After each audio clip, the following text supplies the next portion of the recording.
साथियों welcome back. एक बार फिर आप लोगों का बहुत बहुत स्वागत है मेरे YouTube चैनल पर।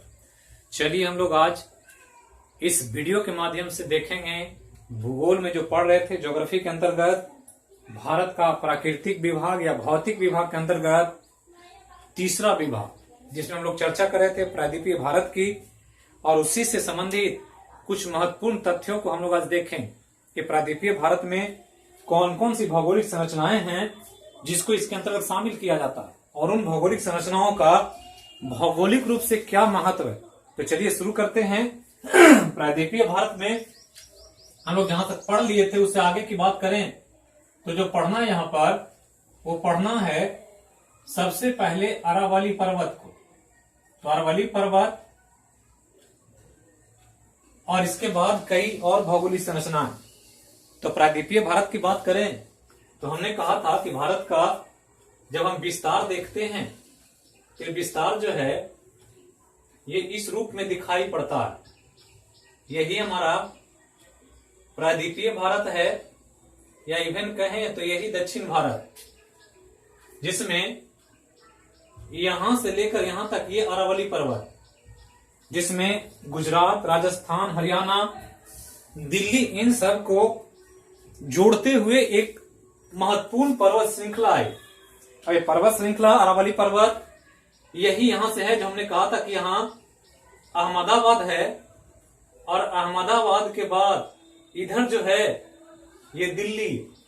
तो अहमदाबाद से दिल्ली तक बीच में राजस्थान है, कुछ हरियाणा का भी पार्ट है। यही सबसे इंपॉर्टेंट लोकेशन है, ध्यान रखना। अब यहां पर ध्यान देना है कि इस अरावली पर्वत को देखें तो इसका जो विस्तार है ये ध्यान दें तो भारत में ये उत्तर और पश्चिम में, ये ध्यान रखना कि भारत के उत्तर पश्चिम में स्थित एक पर्वत श्रृंखला है जो अहमदाबाद से दिल्ली तक। तो लोकेशन देखना है तो उत्तर पश्चिम में, ये ध्यान रखना।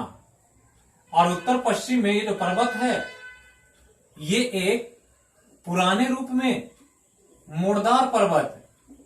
जैसे हमने पढ़ा था हिमालय के बारे में, तो यह भी मोड़दार पर्वत, और मोड़दार पर्वत शुरुआती दौर में था लेकिन बहुत प्राचीन पर्वत। तो ध्यान रखना है कि यह विश्व का सबसे पुराना पर्वत, विश्व का सबसे पुराना मतलब सबसे प्राचीन पर्वत है। और अब जो है ये एक अवशेष के रूप में, और इसलिए इसको अवशिष्ट पर्वत भी कहा जाता। तो ये ध्यान रखना है दोनों एग्जाम्पल कि मोड़दार का उदाहरण है और अवशिष्ट भी है, और साथ ही साथ ये विश्व का सबसे प्राचीन पर्वत। हमने विश्व का सबसे नवीन पर्वत भी पढ़ा था जब पढ़ रहे थे हम लोग हिमालय, तो पढ़े थे कि हिमालय दुनिया की सबसे नवीनतम पर्वत में से शामिल। अब यहां ध्यान रखना है कि हमने कहा था कि इसकी लंबाई लगभग 800 किलोमीटर। तो 800 किलोमीटर में फैला हुआ अहमदाबाद से दिल्ली तक एक इंपॉर्टेंट पर्वत श्रृंखला के रूप में देखा जाता, जिसका मैक्सिमम जो विस्तार है ये ध्यान रखना है कि इसका कुल जो विस्तार है उसमें 80% जो विस्तार है वो राजस्थान में पड़ता। तो ये ध्यान रखना है, ये बहुत इंपॉर्टेंट। तो ध्यान देना है कि 80% विस्तार इस पर्वत का राजस्थान के क्षेत्र में पड़ता, और इसलिए राजस्थान के क्षेत्र में कई इंपॉर्टेंट महत्वपूर्ण फीचर्स के साथ ये पर्वत यहां मौजूद है। जिसमें सबसे पहले तो ध्यान रखना है कि इस पर्वत की जब हम सबसे ऊंची चोटी की बात करते हैं तो सबसे ऊंची चोटी जब पूछेगा तो याद रखना कि यहां एक ऊंची चोटी है सबसे, जिसका नाम है गुरु शिखर। तो ये ध्यान रखना है गुरु शिखर को, और गुरु शिखर की कुल ऊंचाई 1722 मीटर। और ये ध्यान रखना है कि ये अरावली पर्वत की सबसे ऊंची चोटी, और ये जो है ऊपर के हिस्से, मतलब ये गुजरात के बाद जो पार करता है तो ये राजस्थान में, तो इसी को गुरु शिखर माने। तो ध्यान रखना कि गुरु शिखर जो है इसका विस्तार, जो गुरु शिखर का बनावट है एक्चुअली ये राजस्थान में। तो कभी कभी पूछ देगा कि अरावली पर्वत में जो सबसे ऊंची चोटी है उस गुरु शिखर का विस्तार किस क्षेत्र में पड़ता है या किस राज्य में पड़ता है, तो राजस्थान में पड़ता है। ऊंचाई ध्यान रखना है की सबसे ऊंची चोटी और 1722 मीटर की एक चोटी है। अब यहां ध्यान रखना, हमने बताया था पिछले वीडियो में ही हम इसके बारे में कुछ चर्चा कर चुके थे, जिसमें एक इंपॉर्टेंट कि इसी में राजस्थान के क्षेत्र में दो लोकेशन, एक है माउंट आबू शहर, ये ध्यान रखना। तो माउंट आबू शहर इसी पर्वत पर, तो माउंट आबू शहर बहुत इंपॉर्टेंट है खासकर जैन धर्म के अनुयायियों के लिए। और इसी पर्वत पर एक ध्यान रखना है कि एक मंदिर है जिसको दिलवाड़ा का जैन मंदिर कहा जाता है।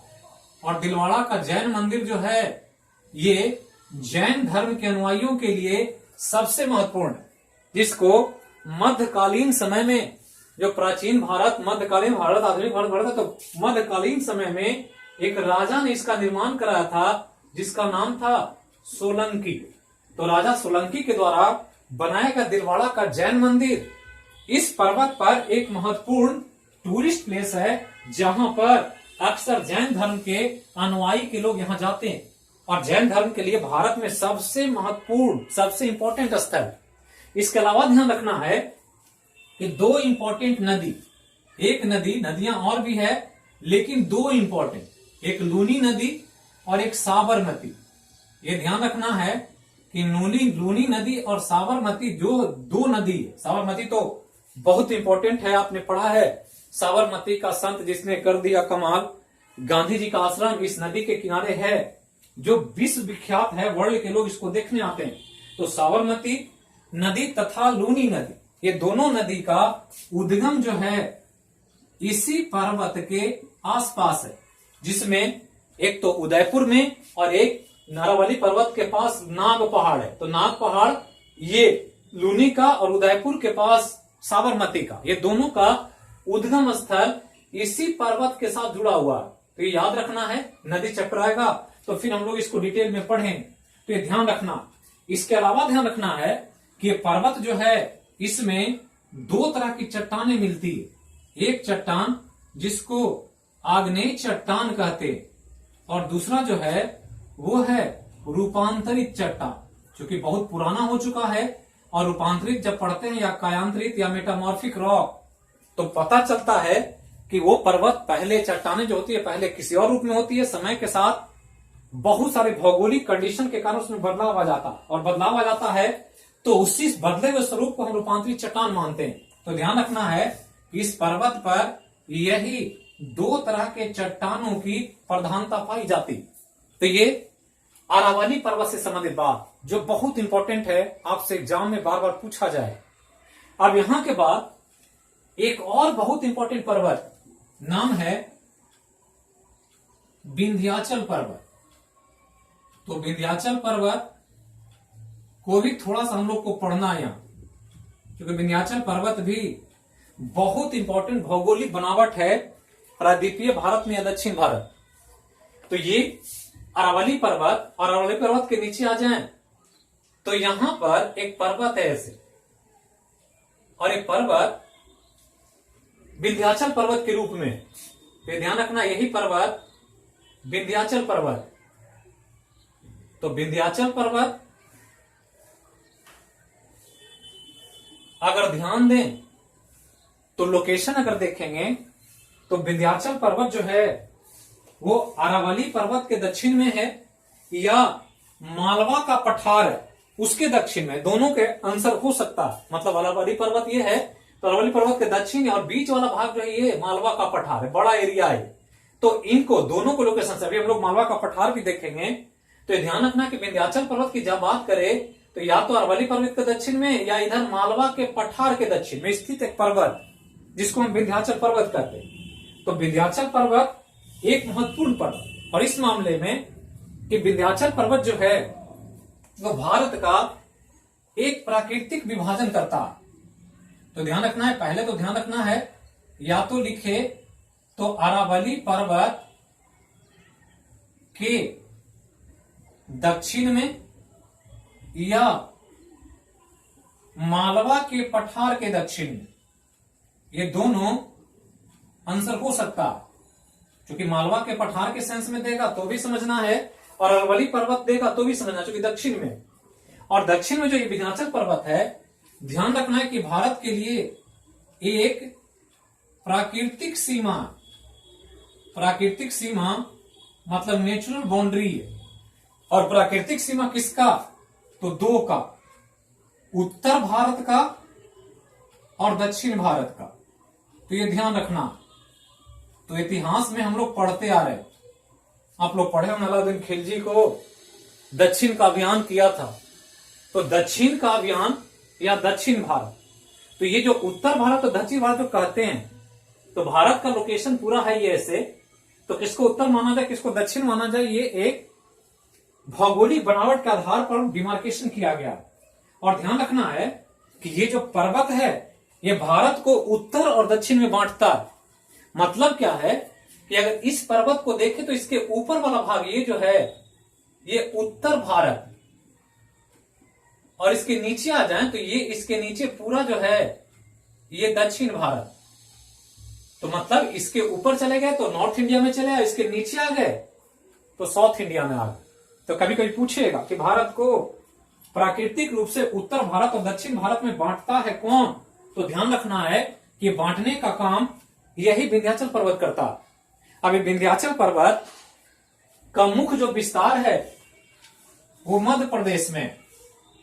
और यहां ध्यान रखना है कि विंध्याचल पर्वत में भी एक ऊंची चोटी है, और ऊंची चोटी जो है ये, इसको याद रखना। और विंध्याचल पर्वत की सबसे ऊंची चोटी आपको पूछ दे तो सबसे ऊंची चोटी जो है इसका, उसका नाम अमरकंटक है। तो अमरकंटक बार बार आएगा, जब नदी चैप्टर पढ़ेंगे तो वहां भी चर्चा होगी। और अमरकंटक विंध्याचल की सबसे ऊंची है, जबकि हमने कहा ये 1722 मीटर है, जबकि यहां देखें तो अमरकंटक की ऊंचाई जो है ऊंची चोटी ये 1048 मीटर। तो ये ध्यान रखना है, जो आपको कई बार पूछेगा, तो ये ध्यान रखना इसको कि ये जो ऊंची चोटी है ये अमरकंटक है, और अमरकंटक ही यहाँ का सबसे हाईएस्ट पोजीशन या लोकेशन के तौर पर देखा जाता। अब यहां ध्यान देंगे कि विंध्याचल पर्वत की जब बात करते हैं तो विंध्याचल पर्वत एक इंपॉर्टेंट पर्वत है, जहां से अमरकंटक जो लोकेशन है सबसे ऊंची चोटी, यहीं से दो महत्वपूर्ण नदियों का उद्गम होता है, जिसमें एक सबसे इंपॉर्टेंट नर्मदा नदी। और नर्मदा नदी ध्यान रखना है कि इसी पर्वत के सबसे ऊंची चोटी अमरकंटक से निकलती है। और नर्मदा बहुत इंपॉर्टेंट है, जब नर्मदा नदी पढ़ेंगे नदी चैप्टर में तो वहां पर इसकी चर्चा हो, और तब आपको बिल्कुल चीजें स्पष्ट हो जाएगी कि कैसे है ये। एक चीज और ध्यान रखना है कि जो पर्वत है विंध्याचल पर्वत, ये एक अलग तरह का पर्वत है जिसको ब्लॉक पर्वत कहा जाता है, या इसी को हम भ्रंशोत पर्वत भी कहते हैं, या इसी को खंडित पर्वत भी कहा जाता है। तो ये तीनों नाम आपको ध्यान रखना, और अक्सर एग्जाम में पूछेगा कि विंध्याचल पर्वत एक उदाहरण है किसका, तो ध्यान रखना है कि ब्लॉक पर्वत है, नहीं तो भ्रंशोत पर्वत है, न तो खंडित पर्वत। अरावली पर्वत मूर्धार पर्वत, हिमालय पर्वत मूर्धार पर्वत। अब यहां पर चूंकि हमने कहा कि नर्मदा निकलती है, तो नर्मदा जो निकलती है तो ये विंध्याचल पर्वत, और विंध्याचल के बाद ये नर्मदा नदी, ये ध्यान रखना, ये नर्मदा नदी। और नर्मदा नदी के बगल में इधर एक पर्वत है जिसका नाम है सतपुड़ा पर्वत। तो सतपुड़ा पर्वत, तो विंध्याचल पर्वत, नर्मदा नदी, सतपुड़ा पर्वत, और सतपुड़ा के बाद एक नदी है जिसका नाम है ताप्ती नदी। तो चार इंपॉर्टेंट लोकेशन है यहां, नर्मदा नदी, ताप्ती नदी हम लोग पढ़ेंगे जब नदी चैप्टर आएगा, और तब आपको बताया जाएगा कि ये दोनों नदियां भारत में गंगा, सोन, कोसी, इन सब नदियों से बिल्कुल अलग नदी है, क्योंकि ये नदी भ्रंशोत घाटी से होकर बहती है, और भ्रंशोत घाटी से होकर बहने के कारण ही इधर एक पर्वत बना हुआ है जिसको हम विंध्याचल पर्वत और सतपुड़ा पर्वत कहते हैं। भ्रंशोत पर्वत क्या है, तो भ्रंशोत पर्वत ध्यान रखना है कि भ्रंश घाटी से बनता है। तो भ्रंश घाटी क्या होता है? तो भ्रंश घाटी या इसी का दूसरा नाम धसान घाटी। तो भ्रंशोत इसी भ्रंश से बना, तो या तो भ्रंश घाटी का है या धसान घाटी का है। होता क्या है कि मान लिया कि एक कोई लैंड है ऐसे, और लैंड का बीच वाला पोर्शन धंस जाए, पृथ्वी के भूगर्भिक क्रिया से, आंतरिक बनावट की वजह से, भौगोलिक जब कोई बदलाव होता है तो पृथ्वी के भूगर्भ में कोई हलचल होती है और वो चीज धंस करके नीचे चला जाता। लेकिन जब ये पृथ्वी है और इसका सस्तल अगर धंसेगा, तो मान लिया ये ऐसे धंस जाए ऐसे, तो ऐसे ये वाला पार्ट अंदर चला गया, तो अंदर जब जाएगा प्रेशर से, तो ये पार्ट नीचे जाएगा, तो ये वाला पार्ट दबाव पड़ने से ज्यादा प्रेशर पड़ेगा, ये प्रेशर पड़ने से इसका किनारा वाला भाग ऐसे उठ जाएगा। तो उठ जाएगा, तो ये जो पर्वत है, इसी पर्वत को भ्रंशोत पर्वत कहते, ये ध्यान रखना। और जो घाटी बन गया, इस घाटी को हम भ्रंश घाटी कहते। और इसी रूप में ये दोनों नदियां, और दोनों नदियों के साथ साथ ये दो पर्वत, तो विंध्याचल पर्वत के बाद नर्मदा नदी, नर्मदा के बाद ताप्ती नदी, नर्मदा के बाद सतपुड़ा पर्वत, और सतपुड़ा पर्वत के बाद ताप्ती नदी। ये लोकेशन ध्यान रखना ऑर्डर वाइज। जहां ध्यान रखना है कि विंध्याचल पर्वत सबसे उत्तर में है, इसके बाद नर्मदा नदी है, उसके बाद सतपुड़ा पर्वत है, उसके बाद ताप्ती नदी। और एक यूनिक बनावट है भारत में, दक्षिण भारत के अंतर्गत या पूरे भारत के अंतर्गत, कि इसके अंतर्गत हम देखते हैं तो एक पर्वत, एक नदी, एक पर्वत, एक नदी, इस प्रकार करके 4 लोकेशन है अल्टरनेट तौर पर, पर्वत नदी करके। और ये इसलिए है कि सब की बनावट जो है वो सम्मिलित रूप से हुई है। इसके धंसने से घाटी बन गया, और घाटी के धसान से उसके अगल बगल में जो ऊपर उठ गया भाग पृथ्वी से, उसको पर्वत के रूप में देखा गया। इसको भ्रंशोत पर्वत या ब्लॉक पर्वत कहते हैं। मतलब एक ही पर्वत है जो 2 भाग में टूटा हुआ, इसलिए इसको खंडित पर्वत भी कहते हैं। जब पर्वत चैप्टर आएगा तो इन सब बातों की चर्चा वहां पर की जाए। तो ध्यान रखना है कि ये दोनों पर्वत बहुत इंपॉर्टेंट। नदी की बात करेंगे तो नदी हम लोग देखेंगे वहां पर जब चर्चा होगी नदी चैप्टर। इसके अलावा ध्यान रखना है कि अमरकंटक सबसे ऊंची चोटी जो है ये मध्य प्रदेश में, ये ध्यान रखना। तो लोकेशन बहुत इंपॉर्टेंट है, आपसे एग्जाम में पूछा जा सकता है कि कौन लोकेशन किस राज्य में पड़ता। तो ये 4 लोकेशन को ध्यान रखेंगे। अब विंध्याचल पर्वत के बाद ये पर्वत है जिसका नाम है सतपुड़ा पर्वत। तो इसके बाद हम लोग थोड़ा सा सतपुड़ा पर्वत को देखें, तब जाकर के यहां पर का लोकेशन कंप्लीट हो जाए। और हम जो पढ़ रहे हैं वो पीटी के लिए पढ़ रहे हैं, और पीटी में जो बेसिक फीचर है वही जानना, और उसी के द्वारा आपको चीजों को ध्यान रखना। तो मौलिक बातें जो है भारत के भौतिक विभाग से संबंधित, उसको यहां स्टडी कर रहे हैं। ऐसे फिर से जहां जहां पर्वत नदी आएगा वहां फिर से चैप्टर होगा। अभी यहां पर तो हम सिर्फ विभाग देख रहे हैं कि कहां पर कौन लोकेशन है। अब यहां से आगे बढ़ें तो ध्यान रखना है कि एक पर्वत है बहुत इंपॉर्टेंट जो साथी में इसी के साथ जुड़ा हुआ, नाम है सतपुड़ा पर्वत। तो सतपुड़ा पर्वत क्या है, कैसे इसको समझना, जब इसको समझ लेंगे तो चीजें बिल्कुल स्पष्ट हो जाएगी। तो 4 बनावट हमने कहा है, उसी को देख रहे हैं। तो ये जो है अगला जो संरचना है भौगोलिक रूप से नाम है सतपुड़ा पर्वत। तो सतपुड़ा पर्वत के बारे में आपसे पूछे कि लोकेशन कहां है, तो ये तो प्रायद्वीपीय भारत में। प्रायद्वीपीय भारत में साथ साथ ध्यान रखना है कि सतपुड़ा पर्वत नर्मदा और ताप्ती नदी के बीच में स्थित है। तो ध्यान रखना है कि ये जो पर्वत है इसका विस्तार मुख्य रूप से नर्मदा और ताप्ती नदी के बीच है। तो नर्मदा और ताप्ती नदी, ये दोनों का लोकेशन के बीच में जो पर्वत है उसी का नाम सतपुड़ा पर्वत।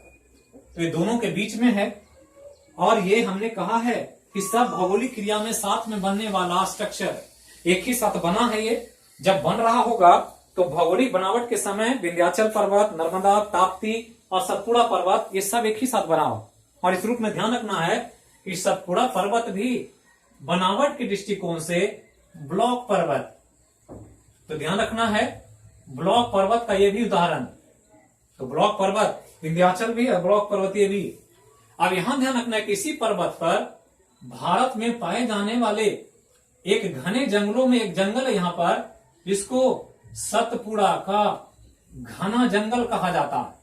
तो ये ध्यान रखना है कि सतपुड़ा का घना जंगल इसी लोकेशन में, इसी पर्वत पर है। इसके अलावा ध्यान रखना है कि सतपुड़ा कोयला उत्पादन क्षेत्र भी है। तो सतपुड़ा कोयला उत्पादन क्षेत्र इसी लोकेशन में, जिसके अंतर्गत एक लोकेशन है जिसको सिंगरौली कहते हैं, और सिंगरौली में बड़े पैमाने पर भारत के अंतर्गत कोयला का उत्पादन किया जाता है। तो ये ध्यान रखना है। अब यहां के बाद आगे चलें तो एक और इंपॉर्टेंट पॉइंट है जो ध्यान रखना कि सतपुड़ा पर्वत का जब सबसे ऊंची चोटी की बात करेगा, तो सबसे ऊंची चोटी जो सतपुड़ा पर्वत का है वो ध्यान रखना इसका नाम धूपगढ़ है। और धूपगढ़ एक इंपॉर्टेंट चोटी है, पीक है। मतलब ये जो है नर्मदा का सतपुड़ा, इसमें एक चोटी है और इस चोटी का ही नाम धूपगढ़ है। और धूपगढ़ का जो लोकेशन है उसको ध्यान रखना है कि इसकी ऊंचाई 1350 मीटर है। तो 1350 मीटर मतलब इसकी ऊंचाई जो है वो अमरकंटक से कम है, क्योंकि अमरकंटक का 1048 था और ये 1350 है। और ये ध्यान रखना है कि ये धूपगढ़ जो लोकेशन है ये पड़ता है मध्य प्रदेश के क्षेत्र में। तो बहुत इंपॉर्टेंट है, ये ध्यान रखना है कि मध्य प्रदेश के क्षेत्र में इसका लोकेशन। तो यही 3-4 महत्वपूर्ण तथ्य जो आपको बेसिक तौर पर ऑब्जेक्टिव में पूछा जाता है, ये सब आपको ध्यान रखना है बनावट के आधार पर। अब चलें इसके आगे, तो एक जो लोकेशन है वो ध्यान रखना है, वो लोकेशन है, नाम है मालवा का पठार। बहुत इंपॉर्टेंट है, ये ध्यान रखना। तो मालवा का पठार बार बार पूछेगा यहां से बहुत सारा सवाल, क्योंकि पठार ऐसे भी आर्थिक दृष्टिकोण से बहुत ही उपयोगी होता। हमने शुरू में ही जब बायोलॉजी ज्योग्राफिकल डाइवर्सिटी पढ़ रहे, भौगोलिक विविधता, तो हमने बताया था कि जितने भी पठार होते हैं वो सभी पठार खनिज संपदा के लिए बहुत इंपॉर्टेंट होते हैं। और इसलिए मालवा के पठार में भी इसी तरह के खनिज संपदा का कुछ इंपॉर्टेंट लोकेशन है, और इसके कारण से कई महत्वपूर्ण शहर राजघराने इस पठार के आसपास विकसित हुए। तो इसी को हम लोग को देखना है मालवा के पठार के रूप में। अब मालवा के पठार को ध्यान दें तो इसको आपको देखना है, तो पहले तो ध्यान देना है कि इसका जो विस्तार है वो कहां है। तो इसको मैं यहां पर थोड़ा सा यहां हटा रहा हूं इन चीजों को, ताकि आप इसको समझ सकें कि मालवा का पठार का विस्तार कहां है।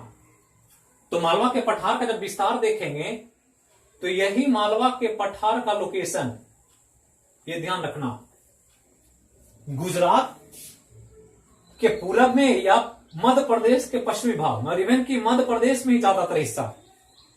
और ये ध्यान रखना है कि जब लोकेशन देख रहे हैं तो क्या है, तो 2 लोकेशन आप कह सकते हैं। पहला तो कह सकते हैं कि अरावली पर्वत के दक्षिण और पूरब में, मतलब अरावली पर्वत के दक्षिण और पूरब में स्थित पठार है, उसी का नाम मालवा का पठार।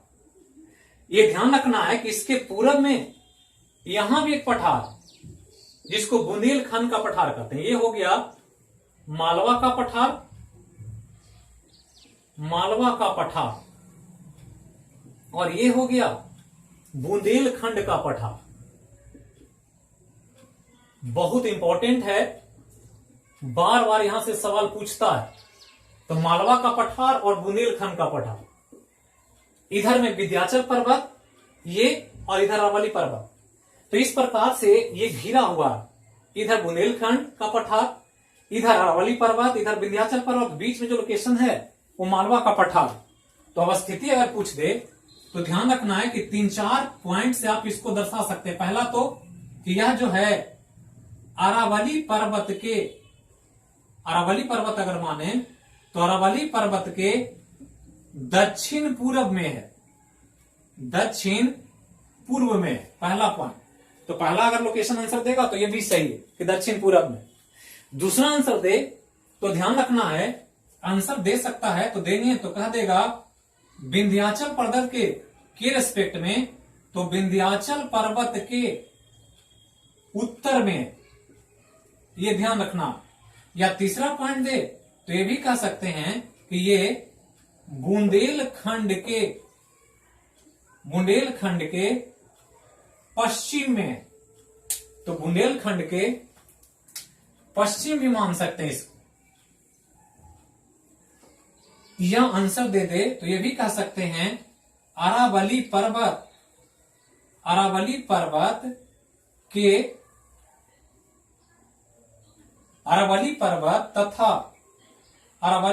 तथा बुंदेलखंड के बीच जो स्थित पठार है उसी को मालवा का पठार कहते हैं। और ध्यान रखना कि मालवा का पठार का मुख्य विस्तार मध्य प्रदेश में, और जब मध्य प्रदेश का लोकेशन देखेंगे तो ध्यान रखना है कि मध्य प्रदेश का लगभग 28% भूभाग, मध्य प्रदेश का 28% भूभाग इसी मालवा के पठार में विस्तार है। तो मालवा के पठार का विस्तार जो है वो 28% मध्य प्रदेश के क्षेत्रफल को कवर करता। तो मध्य प्रदेश का क्षेत्रफल पर 28% मध्य प्रदेश का क्षेत्रफल पर इसका विस्तार है। तो ये ध्यान रखना, मतलब मुख्य रूप से लोकेशन जो है वो आपको मध्य प्रदेश में ही। अब यहां ध्यान देना है कि जब मालवा के पठार की बात आती है तो मालवा के पठार में कुछ इंपॉर्टेंट लोकेशंस है जिसको आपको ध्यान रखना। और जितने भी बड़े बड़े शहर का नाम ले सकते हैं, जैसे इंदौर है, ग्वालियर है, भोपाल है, उज्जैन है, ये सब इसी क्षेत्र में है। तो ध्यान रखना है कि मालवा के पठार की जब लोकेशन देखेंगे तो ये ध्यान रखेंगे कि इंदौर, भोपाल, ग्वालियर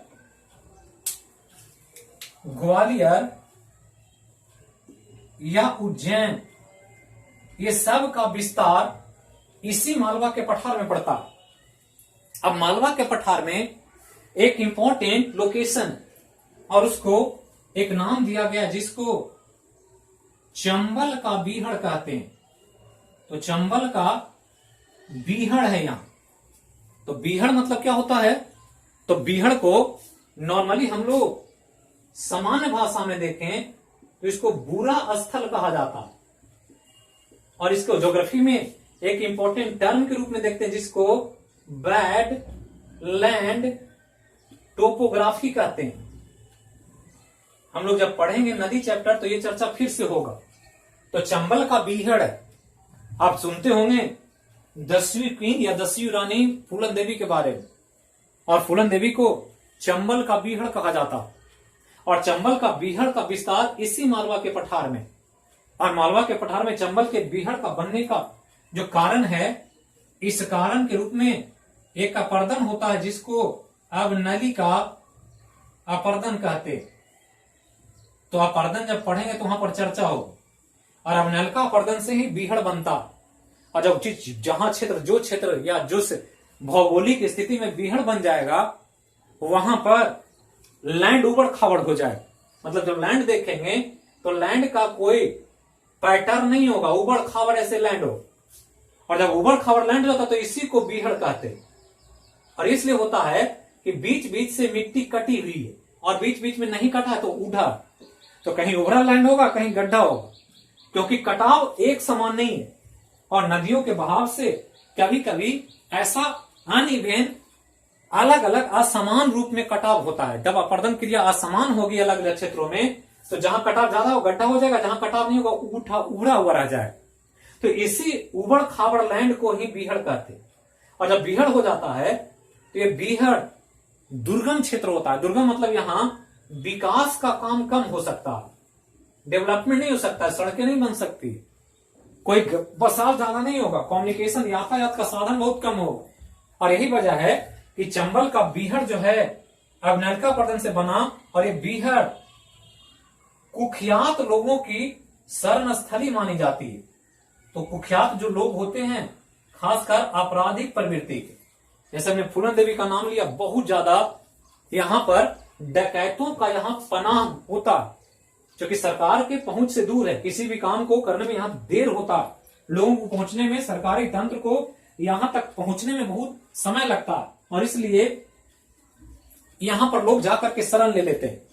तो ये ध्यान रखना है मालवा के पठार को, विस्तार याद रखना है, मध्य प्रदेश में इसका विस्तार है, कुछ शहरों का नाम याद रखना है, और ध्यान रखना है चंबल के बीहड़। तो इतना चीज आप ध्यान रखें। अब यहां के बाद जो हम लोग को पढ़ना है ये प्रायद्वीपीय भारत में, वो पढ़ना है एक इंपॉर्टेंट लोकेशन, और अभी बहुत सारा इसमें तथ्य है प्रायद्वीपीय भारत में, जिसको हम लोग को देखना है एक करके। तो चलते हैं अब एक अगला टॉपिक जिसको देखेंगे, और उसका नाम है पश्चिमी घाट पर्वत। तो एक ध्यान रखना है पश्चिमी घाट पर्वत, ये बहुत इंपॉर्टेंट लोकेशन है, कई मामले में एग्जाम के लिए बहुत महत्वपूर्ण है। तो पश्चिमी घाट पर्वत क्या है, क्या इसका विस्तार है, इसको देखें। तो साथियों अब हम इसको मिटाने जा रहे हैं नीचे वाले क्षेत्र को। तो ये आपने पढ़ लिया, अब नीचे वाले लोकेशन में चलना है, क्योंकि पूरा हम लोग को प्रायद्वीपीय भारत में प्रायद्वीपीय पठार पढ़ना या दक्षिण का पठार पढ़ना। तो इसी को हम लोग देखेंगे एक एक करके, ताकि आप इसको याद रख सकें और जो भी एग्जाम में पूछा जाए उसको बता सके। तो चलते हैं पश्चिमी घाट पर्वत की तरफ। अब पश्चिमी घाट पर्वत में आएंगे तो कई महत्वपूर्ण तथ्य है। अब पश्चिमी घाट पर्वत यही है, इसको ध्यान रखना। तो ऐसे पर्वत जो है एक लंबा पर्वत, यहां से शुरू है यहां तक, और पूरा श्रृंखलाबद्ध चेन में, कहीं टूटा फूटा नहीं। तो ये ध्यान रखना।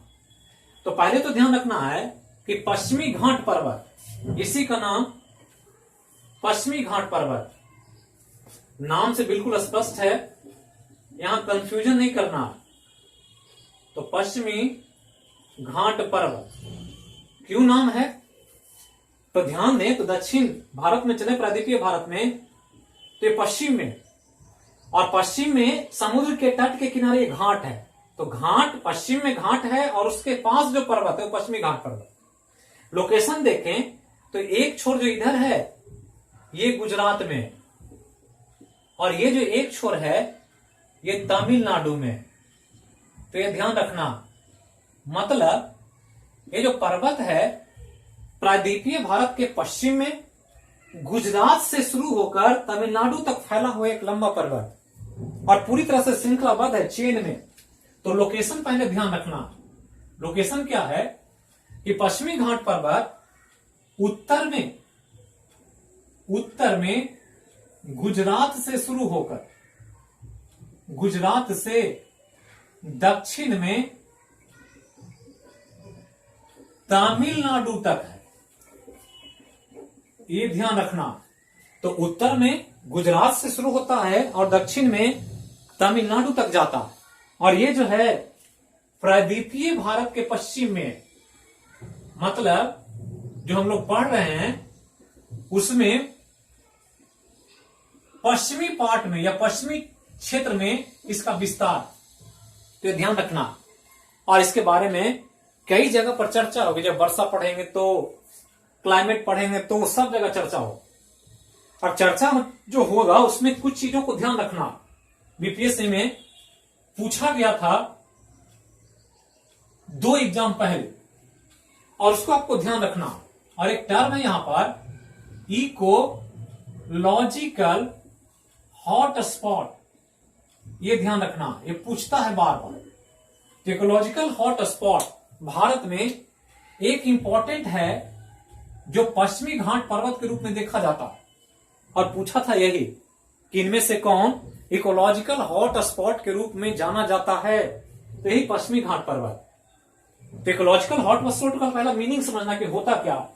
तो पहले तो समझना है कि वैसा भौगोलिक क्षेत्र, एक ऐसा भौगोलिक क्षेत्र होना चाहिए जिस क्षेत्र में जैविक विविधता सर्वाधिक हो। जैविक विविधता जैविक विविधता सर्वाधिक होना चाहिए। तो जैविक विविधता जिस क्षेत्र में सर्वाधिक होता है उसी को इकोलॉजिकल हॉटस्पॉट कहते हैं। तो कभी कभी तो यही पॉइंट पूछ देगा, इकोलॉजिकल हॉटस्पॉट किसको कहते हैं? तो ध्यान रखना है, इकोलॉजिकल हॉटस्पॉट भौगोलिक वह क्षेत्र जहां पर जैविक विविधता मतलब सिंपल कि जहां पर जीवों की प्रजाति सबसे अधिक हो, मतलब विभिन्न प्रकार के पौधे मिलते हो, विभिन्न प्रकार के जानवर मिलते हो, मतलब बहुत संख्या में, एक ही जानवर की संख्या अधिक नहीं, अलग अलग तरह के जानवरों की संख्या या अलग अलग तरह के पौधों की संख्या। और जो इकोलॉजिकल हॉटस्पॉट होता है वो वैज्ञानिक दृष्टिकोण से बहुत इंपॉर्टेंट होता है, क्योंकि यहीं पर वैज्ञानिक बहुत सारे रिसर्च होते हैं, अनुसंधान, और इसलिए अक्सर चर्चा में रहता है।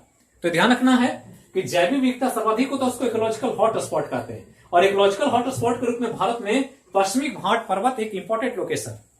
अब ये पर्वत यहां से यहां तक पश्चिमी घाट पर्वत, लेकिन इधर आए तो ये जो पार्ट है ये केरल का पार्ट, ये केरल, ये ध्यान रखना। तो ये वाला पर्वत केरल में घुसा है, यहां से इधर आया और केरल में इंटर किया। और जब केरल में घुस गया ये पर्वत तो इस पर्वत का एक नाम हो जाता है जिसको इलायची पर्वत कहते हैं। ये ध्यान रखना, क्योंकि केरल में आपको पता होगा केरल को मसालों का बगीचा कहते हैं और मसालों की रानी इलायची कहलाती है। तो ये ध्यान रखना। अब ध्यान दें कि यहां पर क्या पॉइंट है। तो पहला पॉइंट तो ये है कि पश्चिमी घाट पर्वत का वह भाग जो केरल में है उसे इलायची पर्वत कहते हैं। तो ये ध्यान रखना। तो कभी कभी पश्चिमी घाट पर्वत नहीं देगा, इलायची पर्वत देगा।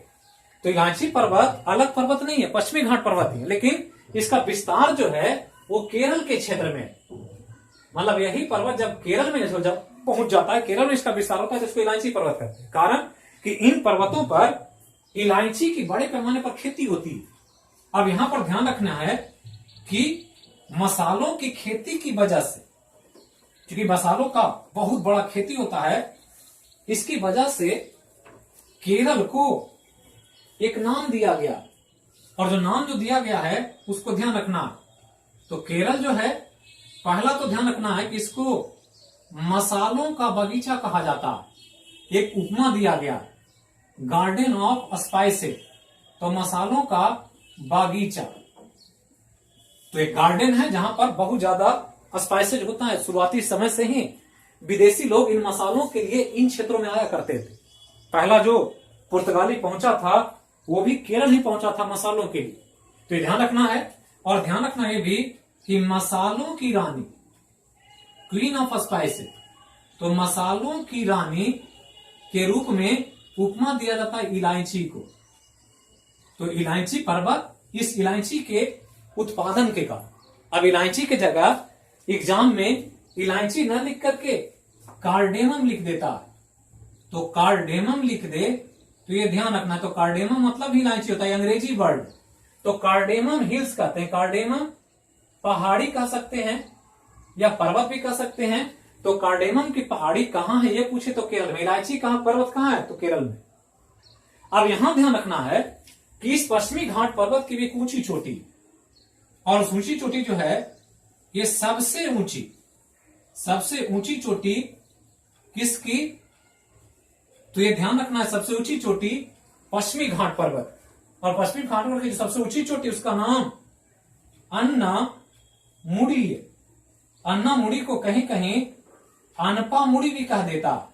तो अनपामुड़ी भी लिखता है, अन्नामुड़ी भी लिखता है। अन्नामुड़ी, अनपामुड़ी, ये ध्यान रखना है कि जो ऊंचा चोटी है ये केरल में ही है। तो ये ध्यान देना, मतलब इसी लोकेशन में एक ऊंचा चोटी है जो इस पूरे पर्वत की सबसे ऊंची चोटी, और इसी का नाम अन्नामुड़ी, जिसके बारे में और भी बातें होगी अगले वीडियो में। जब हम लोग ज्योग्राफी का वीडियो देखेंगे तो फिर हम इसको और इसमें जो भी इंपॉर्टेंट तथ्य है उसको हम और व्याख्या करेंगे। तो आप लोग कंटिन्यूअसली वीडियो देखें, शुरू से अंत तक देखें, और प्लेलिस्ट में जाकर के सब्जेक्ट वाइज वीडियो को खोजने में दिक्कत ना हो, आप सब्जेक्ट वाइज चेक कर सकते हैं। और वीडियो जो आएगा हर दिन मॉर्निंग में आएगा 7 बजे और 8 बजे के बीच में। करंट अफेयर का जो वीडियो मैंने श्रृंखला शुरू किया है उसमें कंटेंट्स के आधार पर वो पर डे भी हो सकता है या 2 दिन 3 दिन पर भी एक वीडियो आ सकता है, क्योंकि कंटेंट्स अभी बहुत कम है, तो उसको ध्यान रखना है। करंट का वीडियो आपको मिलेगा। तो इसी के साथ आज का वीडियो यहीं समाप्त करते हैं भूगोल का। फिर मिलेंगे हम लोग अगले वीडियो में अगले विषय के साथ। तब तक के लिए जहां भी रहें स्वस्थ रहें, सुरक्षित रहें, सबका खैर। फिर मिलेंगे अगले वीडियो में।